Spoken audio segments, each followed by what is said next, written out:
ng mundo. Kay daming pagsubok na aking pinagdaanan, pero palagi na pinapalagan. Walang pake kung sino man sa akin umaharang. Di na ako aatras kaya tabi dyan. Hindi ko kailangan ng di makakatulong sa aking pagyabong, sisikaping umahon. Sa sarili lang palagi ang tiwala ko, kaya palagi ko lang gagalingan.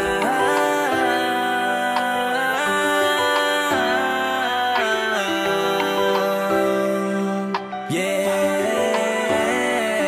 So I do it repeatedly, this is for my family. Palagla ng palagi, ilang beses man na magkamali. Kontento na ako kung ano mang meron ngayon, hanggang magbunga ang mga sinakripisyo noon. I'm